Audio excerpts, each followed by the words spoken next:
It's simple, really. Great stories with a good cup of tea. It's the Tea with Mike show.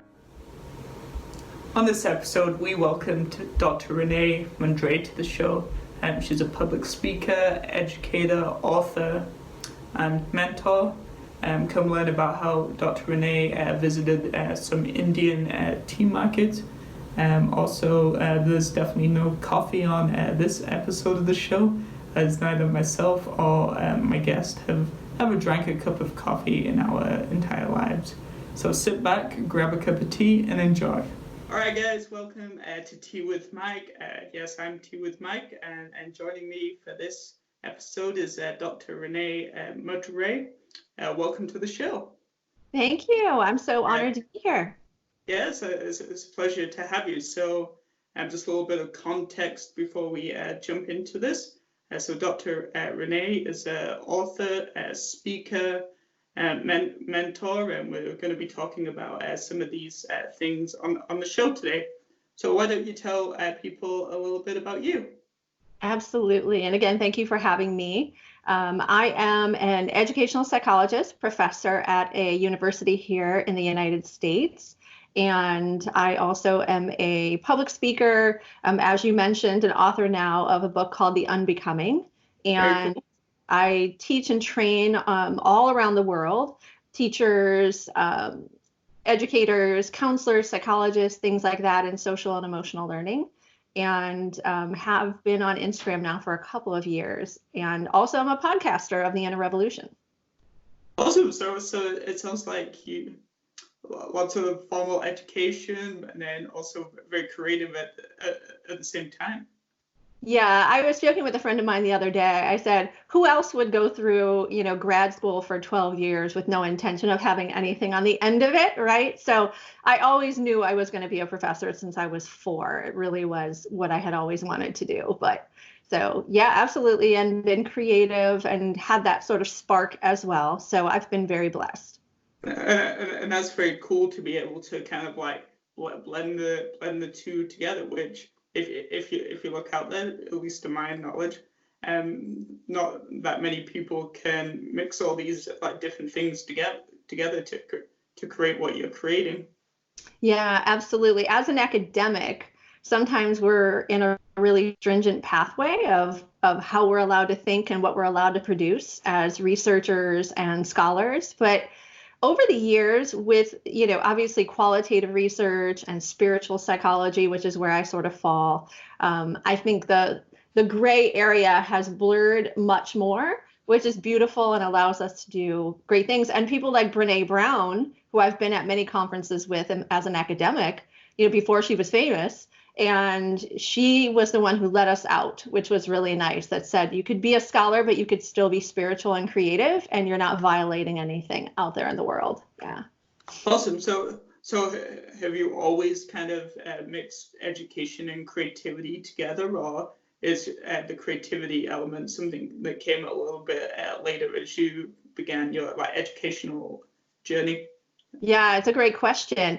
My creativity has always been with me, but it actually came through a very dysfunctional place when I was really little because I suffered profound panic and anxiety disorder from the time I was 3 until I was about 30, and maybe even 33 now that I think about it. But so my creativity came through the, worst case scenario, the stories you could tell yourself about, oh my God, what's happening to me? This is never going to work out. I'm not good enough. But it's hard to have to overcompensate and prove myself through those things, right? And so when I finally became very knowledgeable of the fact that creativity is a spectrum and it has a purpose on both sides of light and dark, and people who think that they aren't creative, when you say, oh, wow, let's think about your panic attacks. What thoughts do you have when you have those? Think about how that's like dark horror movie type creativity, right? Stephen King stuff, you can create that. You can easily fuel your energy over here and create something more beautiful. So I started off on the dysfunctional side of creativity, learned to move my energy and be far more productive with it. Very, very nice. And then, so do you want to, I guess, dive a little deeper into some of the kind of the like the creative work that you've done in terms of writing, public Yeah. speaking first off, and then we'll get into the mentorship and the moment when you realized that you could help others, basically motivational to others in a variety of settings. Yeah, absolutely. Well, my speaking sort of developed as a result of being a professor. We are required to publish, to present, to always have these venues. And I remember, though, my very first big speaking gig was as valedictorian of my high school class. And Very I cool. was a very shy, introverted, anxious woman, right? Who at the age of 17 is told that she has to address over 585 people in her valedictorian address. And I said, what? I have to do what? And of course, the panic started happening. But in that moment, I sat down and wrote my speech, and I took it to my counselor, who was the one who had to approve it. And she said, where did this come from? Like, how did you create? I said, I just sat down and wrote. And she said, wow, you really have something here. And I never really thought of myself as a writer or a speaker, but I knew I was going to be a teacher. I always loved teaching. And so I was like, okay, this makes sense. And I remember the day of the valedictorian address, everything just blurred out. I don't even remember anything. Like I just was in this flow, in this zone, and all these people are looking at me, but I just did it. And I knew at that moment that there was going to be something that would keep revisiting me in my life. And I didn't do too much public speaking after that. I became a high school teacher for a little while. And then I went back to grad school and started to get that bug. But something was missing. The academic presentations are to fellow professors, right? Yeah. Colleagues in the field. Like I felt like I was creating. And that was when I decided I needed to start writing in other forums too. Just to really get out to the regular everyday mom or person who was struggling with anxiety, who couldn't read, what my P and my alphas were and my, my beta regression models and all that. Like they don't care what that crap is, right? They want to hear, how do I fix my anxiety? How do I get better? How do I feel better in life? And so long story short, which came into the book, which is really new for me, I have published tons of journal articles. I've written textbook chapters for publishers, right? I've done all that stuff. It's like boring. And I just, one day I was like, okay, I'm going to write a book about my life. And this was 3 years, actually 4 years now. I sat down to write this book and I kept burning out every time I tried to write it, kept trying to write it. And I realized because I was writing it from the wrong forum. And I was trying to be a self-help psychologist, writing a typical book of my life and lessons learned. And I said, that's not what I love. Like, I want to tell my story how I want to tell my story, which was through the creative energy that I had as a kid. And so what I decided to do was write a science fiction novel with time travel, wormholes, all sorts of weird spiritual stuff. Yeah, because I loved shows like Fringe and, all that kind of stuff growing up. Supernatural, those are like my shows. And so I decided I'm going to write my story amidst this girl who basically goes back in time and learns to unbecome things, to let things go, to surrender, to release, not to become anymore. And she meets up with all these mystical guides across these periods of time and lets go of certain traumas in her life within each chapter. And it was so cathartic when I wrote it. It was the greatest thing I had ever done. I had a meltdown around chapter 4 because everything came up, in my life. I was like, good God, that was painful. But it was really fun to do that. And I don't see myself, I tried to sit down and write workbooks for people now and things like that. And it just doesn't happen. But if I can teach it from the spiritual lens, the more supernatural lens, it comes easier. So okay. It's a little bit more fun. It's a little bit more easy going. And yeah. And it's not so, I think there's way too many self-help books out in the market anyway. It's like how many there that help you unbecome and unravel certain parts of your life that you're trying to get better at, Yeah. Very cool. And then so just going back for a brief second, do you remember what you wrote about in your speech as a valedictorian? I still have it. Oh, Yes, I have this photo album from high school with everything, and of course, I graduated in the time when we had huge hair. But yeah, right. So it was like 1990 was when I graduated high school, long ago. But so this year is my 30th high school reunion, which is hard to believe. And I remember I go into the photo album and I look at it. It's like 8 pages, of this speech. I think I had like 10 minutes or something like that. It wasn't a lot, but and it was basically called A Moment in Time, which is very weird because we recently had, right, the book and all these kinds of things, really reflecting that. But I talked very much about the importance of not being fixated on what we were in that moment, but to keep ourselves open to the possibility and potential of every moment in time that would come forward. Because the minute we try to attach to an identity, no matter where we are in our life, we get stuck, right? We become stagnant. Oh, yes, well, yes. I'm this way. Oh, no, I only do this. And I said, let every moment in time come to you as a new moment, as a new experience, to challenge you and to always make you become or see yourself in a different way. And yeah, I talked about it was inspirational for a 17-year-old. I was shocked. I was like, okay. But yeah, I still have it. So That's also maybe just coincidence that it was called A Moment in Time, because even right now, fast forward to 2020, we're in a moment of time, obviously, like with the unusual circumstances through the pandemic that we're living in. yeah, and I've been really adamant in I do a lot of energy work, a lot of, work like that on Instagram. My children are very active. We do Qigong healing together. We actually did a live today, my son and I, and we've been very, very vocal about the importance of slowing down right now, being quiet, really focusing on what's coming in those moments in time, right? Irony right there, and just really hearing it versus panicking and thinking about where will I be in 30 days or 45 days? Will I have a job? Will I have money? What will the world look like? That's enough to scare the bejesus out of anybody, because we Yes, don't know what that'll be. But if we stay here, if we stay in this moment, this is what we have. We can be happy in this moment, which means if we have to go back to the 18th century where I have to figure out how to barter butter for, laundry soap, I'm going to do it. I'm going to do it and I'll survive and I'll be okay. Right. We don't have to worry about that. There's always ways in which society will revolve around us if we take the lead.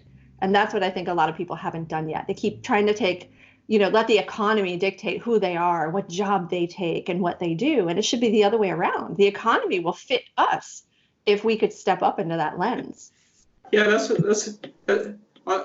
from my perspective, that's something that I'm trying to do. I'm not perfect at it, but I'm trying to keep the energy levels up and just Yeah. do the little things like consistently and making sure I'm talking.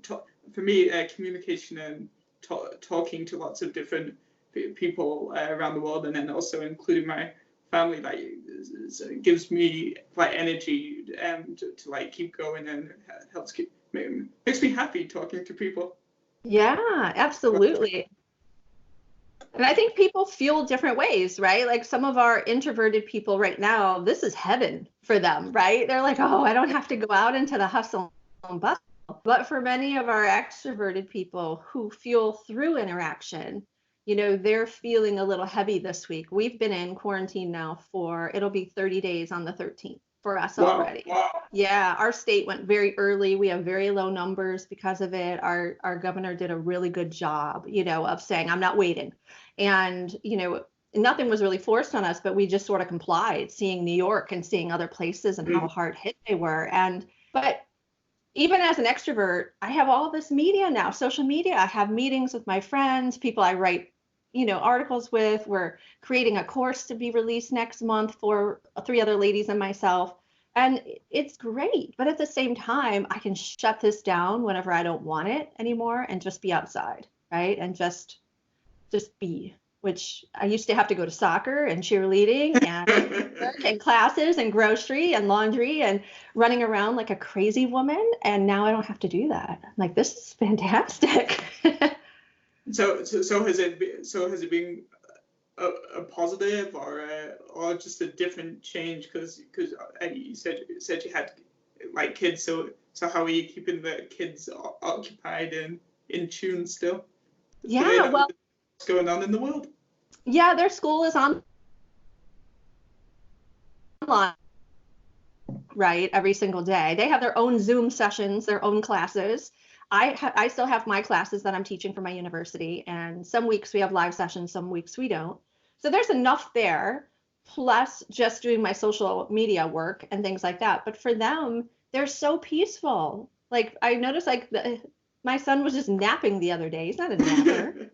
And he was napping, and I thought how peaceful that was. And they're beautiful kids. I think because I've been working with them and around them for so long now that they know how to be okay by themselves. And so if I'm busy online, they always know how to go find something. You know, I don't have the kids who need you to entertain them. Those aren't my kids, which is, I guess, it is what it is. But, you know, like right now, so everyone can carry on as best as possible, doing all the things that they need to get done. Yeah, my daughter's an artist, so she's always drawing, sketching, whatever. My son's a big time, you know, typical 8-year-old who's, you know, into Fortnite. So, you know, that keeps him busy part of the day when school's not there. And then we go outside and we do our meditation and yoga and stuff like that outside too. So, yeah. Cool. And then I believe you also do public speaking, correct? Oh wait, it broke up there. Sorry. No worries. So you're also a public speaker? Yes. Yeah, absolutely. So what sort of like topics do you talk on? Mostly child adolescent development, motivation, parenting, really how to align your energy with your child, and just everything related to emotional intelligence, emotional well-being.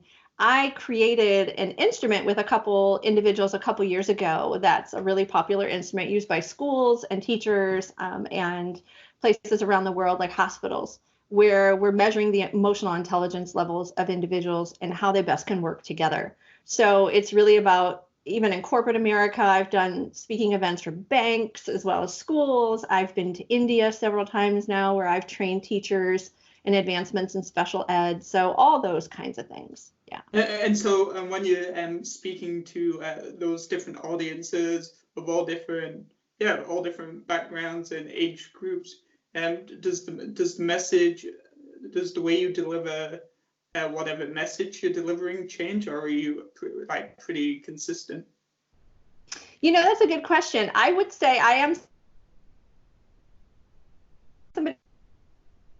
a person who is very empathic and understand, like when you walk in the room, it's really about gauging that energy, but also knowing your audience. I've been a teacher now for 23 years. I've taught everything from 8-year-olds to, you know, PhD level students. So you always have to modify what you're doing for your audience and what it is that you really want them to receive. And so, you know, teachers in India who are really wanting to change the way they teach and the way they provide school, you know, you don't want to be coming at them with a, here's how you should do it. You want to be honoring and respecting what they've already done, but here are some additional things, right, that you can look at. I never go in as the know-it-all. I never go in as the expert, even though I know more than maybe they do. I'm just a conduit to relay some information that can be really helpful and useful for them. So yeah, I definitely modify it. I still do speaking events for schools, you know, young kids, teaching them how to meditate, which is fun. And they see me and they're like, oh, Dr. Renee is here, let's meditate, you know. And so of course you have to teach them differently than if you're working with, you know, scholars for sure. Got you. So it's just adjusting the delivery method just a tiny bit depending on the context. Yeah. To do this online event next month, and it was supposed to be a live event, and unfortunately we can't do it. And we were thinking to ourselves, how are we going to do this online? And we just sat down and realized the audience isn't shifting, right? The energy really isn't shifting. It's just the medium of how we're getting to them. But we can still do focus groups, we can still do fireside chats, we can still do really deep energetic healing sessions together, even in that medium. And so I think when you can realize in public speaking that it's not about finding the limitations, but seeing the limitlessness in the opportunity with the people to create that energy. And you can make anything positive. You know, I've always gotten great reviews.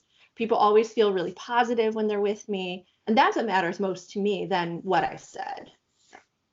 Cool. And so obviously we've established that you've done, you're an educator, you've done a lot of public speaking to a variety of audiences kind of around the world.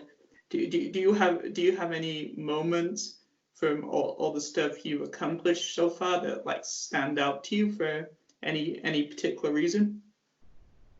Yeah, and it's probably going to be different than what you think, because it actually came from the mouth of a kid. And I remember them saying to me that, you know, they felt really safe in the moment that they were with me. They said, "Do you think you can call my mom and teach her how to do this?" And I started laughing. And I said, probably, but why don't you go home and tell her what you learned today and how it made you feel, and that you felt like your anxiety didn't bother you today and why it didn't bother you today, and that you were the one who did that. Dr. Renee didn't do that for you. Dr. Renee is just here to show you what you already have inside, right? And he said to me, "I've never not had a panic attack in a day." And that was the day he didn't have a panic attack, was when we were together.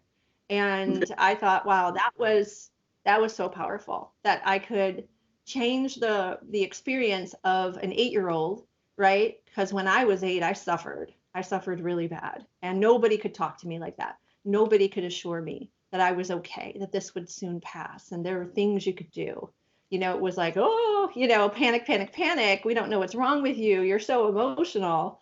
And this kid really showed me that my work is still predominantly with kids and adolescents and teens. Even though I work with all ages, I love working with kids the most. Nice. So what I'm kind of taking so far from the conversation is that you through a series of exercises and different strategies that you've learned from kind of your own experiences, or you trying to do is help like different audiences. Well, let's take the kids for example. You're trying to kind of just tweak and adjust the experiences that they've had to date versus like change them completely. Yeah, and no matter what group I am presenting to, speaking to, or teaching, we always start with a heartfelt moment together. We always start with synchronizing our breathing together, and then always, you know, we don't touch each other physically, but hand out to your heart, and we really take a moment and just connecting together, and then we go about what we do. And, you know, I find even little kids will giggle about it at first, or, "Oh my God, what is she asking me to do? This is so weird." But then they grow into it and they realize they really love connecting. You know, who better, you know, to know themselves than kids? And when you're talking to them, even adults, right? And you're saying, "I'm here to honor you and honor your space and what your need is." And that's the most important part to me. And they're like, "Oh, okay." You know, and they're listening to you. And then the rest is gold. Awesome, and so we're just gonna take a moment within this conversation to hear a little tea fact. So today's tea fact is due to the high cost of tea in the 1700s, which went up to 119%. That we're talking about tea, so that tea which went up to that price, and it was often smuggled into the country, and then the smugglers added dry leaves, bark, and brick dust to kind of like swell their profits and their product, and we're talking specifically about the UK here and tea and smuggling and obviously how they raise the prices. And then this comes from goodhousekeeping.com. That's interesting. I was going to say, when I was in India several times and really understood the value of tea, you know, and how important it is to the market for sure. But I grew to love chai just from being in India. So I'm hooked. Cool. Yeah, so when you were in India, did you try lots of different teas, or just the one tea? Did you go to the markets and stuff? Yes. Oh God, yes. I mean, they have everything, turmeric and everything you can imagine there. But I mean, obviously, chai is the main aspect, right, in India. And they make it the big chai wallas on the street, those big giant, well, I can't remember what they're iron, whatever they're made out of, right? Those big things on the street. And you just look at it, you're like, this cannot be sanitary, right? This just cannot be sanitary. But it's so hot. I mean, it's like how many thousands of degrees in that big tin. And they put it in this little tiny cup that burns your fingertips off. So you're like, oh my God. But it was so good. It was such a great experience. But funny fact about me, I've never had a cup of coffee ever. And I'm 48 years old. I've never drank coffee in my entire life. And that makes two of us. Yeah, no, my mom was a tea aficionado. I mean, everything you can imagine from Earl Grey to, peppermint to whatever type there was. We always had this huge array of like this box. My mom was born in Europe, so it makes sense that we would, have all of these teas. But she doesn't like chai, though. That's one thing she does not like. Very, very, very cool. And then, so what subjects do you teach at the university level? Well, thank you for asking, because that's often the least exciting part of what I do, right? But I actually teach educational psychology courses. So I teach people who want to be teachers, counselors, social workers, psychologists, nurses. I mean, I get the whole social network, which is really cool. I teach courses in motivation, cognition, thinking. I actually have a workshop called the Genius Brain. So I teach neuropsychology, all that kind of stuff. Basically, everything you can imagine on how kids learn and develop. And it's super cool because with all the recent brain research now that's out, the field has gotten so hot and people actually really like it now. It's not just about child development, but every aspect of development. So. And another question that sort of stems out of there, how easy did you find it being an educator to shift to like online learning and digital with COVID-19? Well, I've been teaching online since 2007. So really, yeah. So my grad class is completely online. We moved it there over 13 years ago because of a need. Our teachers were working full time. They had families. They had other things that they were doing. So we moved a lot of the classes online. Our undergrad programs are predominantly hybrid. So we've been teaching some face-to-face, some online for several years. So for me, this was seamless. But some of my older faculty friends really were struggling because they had never really adopted it. It's all paper and books and yes, and whatever, to each his own, right? Whatever, and they're fantastic scholars at what they do. But our university was brilliant because they had all this training online. They would help them get ready. We have design team that actually helped build our online courses and everything like that. So I think most are doing fine. Where I'm finding the stress is in the undergrads who are really worried about how this will impact their grades and things like that. And they're really anxious. So, but I found it fine. I really love it. I've been doing it for so long. So yeah, that's a really like difficult and no easy answers in terms of grades and making sure it's a level playing field across the board, right? Yeah, we told them, we're here, we're flexible, we're completely understanding that everyone is not okay right now. And, I just told them if there's anything they should be worried about, it's not me or my class. That's the last thing they should be worried about right now. The psychologist person, that's the one you don't have to worry about. Just let me know what you need, what you're struggling with, we'll get you through. So it's the Tea with Mike show.